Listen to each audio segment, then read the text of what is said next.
Hello, this is Justin7, and I'm going to preview this week's game between the San Diego Chargers and the Indianapolis Colts. The Chargers opened up as a 1-point favorite with a total of 51. You can see that within a day of the opener that the Colts are now favored by a point, moving towards a 1.5.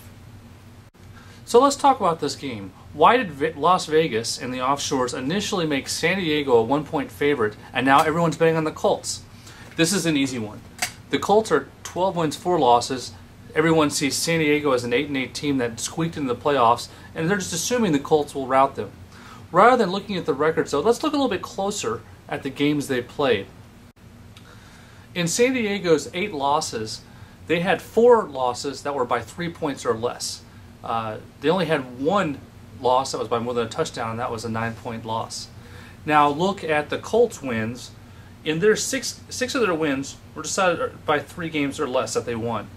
So these two teams are actually very equal, and a lot of their games were decided by 1 play. Let's look at these two teams through another filter. Let's use the Pythagorean theorem to see what percentage of their games they should win based on their point scoring this year.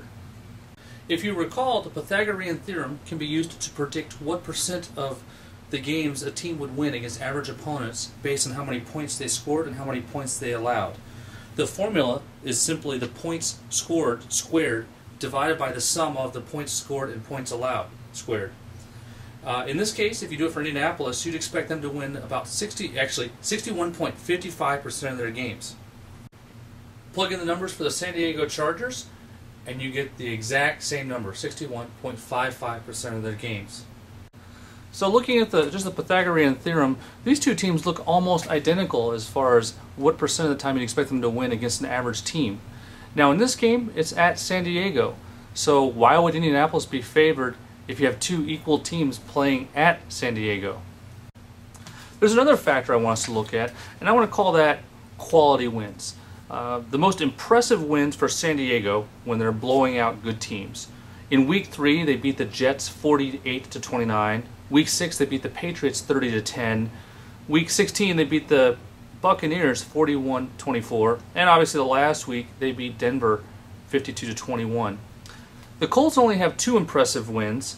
They beat Baltimore 31-3 in Week 6. And their last one is in Week 17. They beat a napping Tennessee team 23-0. And I'm not going to credit that one much because Tennessee was more concerned about resting players. Alright, we think this game is probably going to be close. It could be decided by a field goal or less. So who has the advantage in a close game? I think the public would say immediately Vinatieri. You know, the Colts have one of the best kickers in the league, and I can't even name the Chargers kicker without looking it up. But if you look it up, you'll be surprised by the stats. While Vinatieri for the year was 20 out of 25 field goals, the Chargers kicker, who I still don't remember his name, was 27 for 32. So he actually had a slightly higher successful percentage and more field goals than the Colts. There's one more factor I want to look at, which is a measure of how lucky a team is, and that is the turnover differential.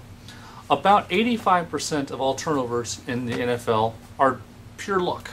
If you do a bell graph of where turnover differential is during the season, all teams tend to move towards the middle. Now, Indianapolis for the year was at a turnover differential of +9. The Chargers were only +4. So you have 5 extra turnovers, most of which are luck, making Indianapolis look a little bit better. A turnover is worth about 4 points, 3.5 to 4 points in the NFL. Now, when you have all these games being decided by 3 points or less, 5 turnovers could easily make the difference between a team going 8-8 and 12-4. So, for all practical purposes, I think both of these teams are about equal. I think on a neutral field, the game should be about pick. So I'm looking at this line right now, Colts -1, and saying, what are they thinking? And we already know what they're thinking. This is public money, and I certainly like the Chargers in this matchup. I went ahead and ran this game through my computer simulator, and it predicted a likely score of 24-22 in favor of the Chargers. So in addition to liking the Chargers, I also lean towards the under a little bit. This preview has been brought to you by sportsbookreview.com.